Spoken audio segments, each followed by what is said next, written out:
Hello folks, welcome to our spoiler-filled preview of the next major update for the Long Dark, digging into the test builds in September 2016. This update adds a new difficulty mode, part 2 of the Hunted challenge, better decay systems, better lighting, lots of rebalancing and interface changes. In this video we'll take a quick look at the new difficulty mode. So we're going to start a new sandbox, not Pilgrim, Voyager, or Stalker, but the new Interloper mode. This is a bastard. It's an extreme mode, and, as I say, it's very much a bastard. A badly spelt bastard at that. Right, so Interloper mode then. Right, is it supposed to be the most extreme one? Let's have a look at the inventory. Already you can see I've got bugger all. That's my entire backpack. Some clothes. Got nothing else. It's going to be rather tricky, this. So in an Interloper mode, the world does become more hostile to you as you play. Global temperature drops, and fuel resources become more scarce, and blizzards also become more frequent. One thing you may have noticed when I was starting the game, I've just made myself freeze, is that I didn't get to choose the location that I started in. So I've just been dumped sod knows where. I better not break down any sticks because I'm about to freeze to death. Oh, fuck. I'm in Timberwolf Mountain. That's the hardest bloody place to start in. This may have been a massive mistake. So additionally in Interloper mode, there are no rifles in the world. And apart from the hacksaw and hammer, which spawn rarely in the world, you need to create all of your own improvised tools, excluding hatchets and knives, etc. And this is what the changelog says. The best clue: the clothing and food do not spawn. Wolves are more rare, but more deadly as well. And in general, wildlife becomes more rare over time, so it's going to be a lot harder to actually get any more meat.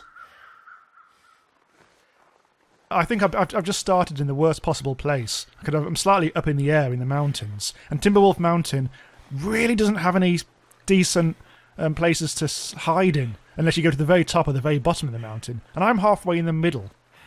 However, actually, if I make my way down here, oh yeah, here we go. This is not too far up at all. I can get to the camp, whatever the hell you call it, on the other side of this kind of icy thing. I should never have left the Crystal Lake. Right, come on, let's run across the ice to get to the hut. So it's worth pointing out that the sandbox will become harder over time in all modes, and not just Interloper, but it's most noticeable here.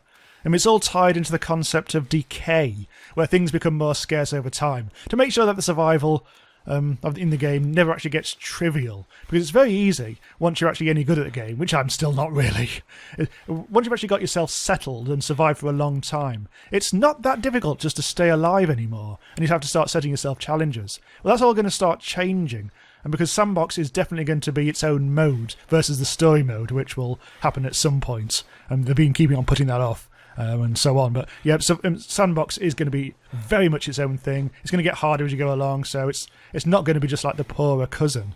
Let's get in here. So things might not spawn so generously in here as they did before. And there's always almost always like a whetstone on the thing here, which isn't there this time. There's that bloody thing there. I'm not going to bother with that. Scrap metal. At least there is a workbench here anyway, but there's nothing in there. Oh, some granola, my first bit of food. Field Dressing Your Kill Volume 1. Bloody, okay. So it's been so long since I actually played this game properly that there's a lot of things that have actually crept into the game when I wasn't even paying much attention.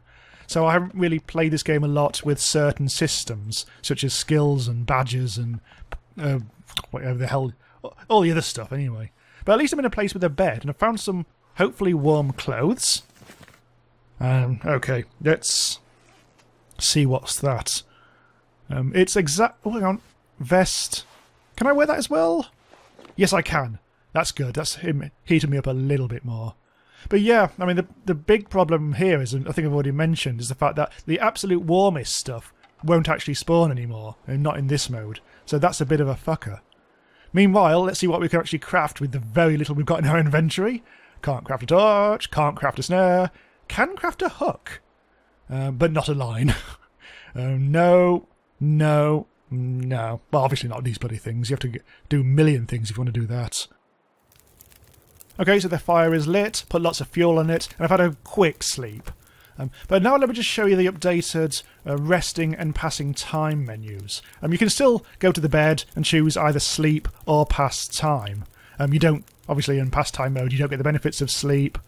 But now you can pass time anywhere you want. You have to do it from the radial menu, under Campcraft, and then pass time. So you only get this option in this case. And so let's say we want to pass the time for an hour. You can actually see how things are affecting you, unlike before. And by the looks of it, I'm getting thirsty as F. I don't think I've got much... Oh, hang on. I don't think I've got much in the way of drink. I've only got one bit of food, which I will eat. That's making me more thirsty. So I can't really stay here for long unless I start melting some snow. But I think that's probably beyond the scope of this video.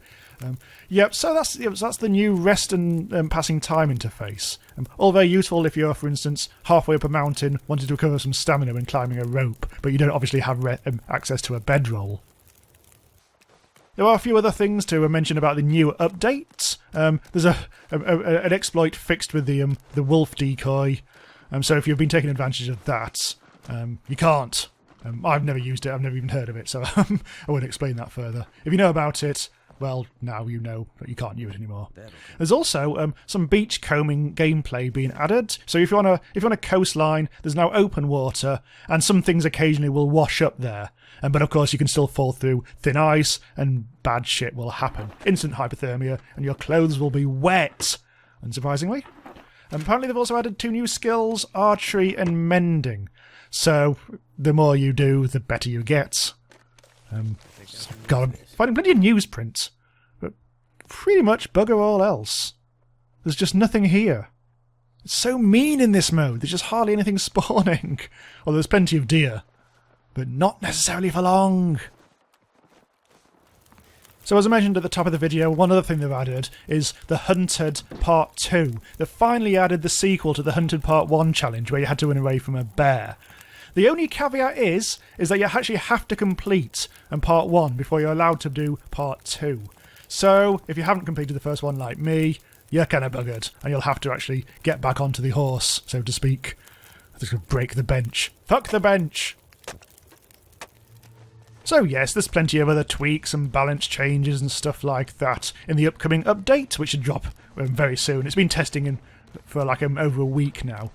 So yeah, it should be all ready to go pretty much. Yeah, I may do some more videos on the updates, but a lot of that depends on whether I actually manage to complete the Hunted Part 1. I did do a video on that. I did dreadfully. And I haven't played it since, so that might take a bit of time.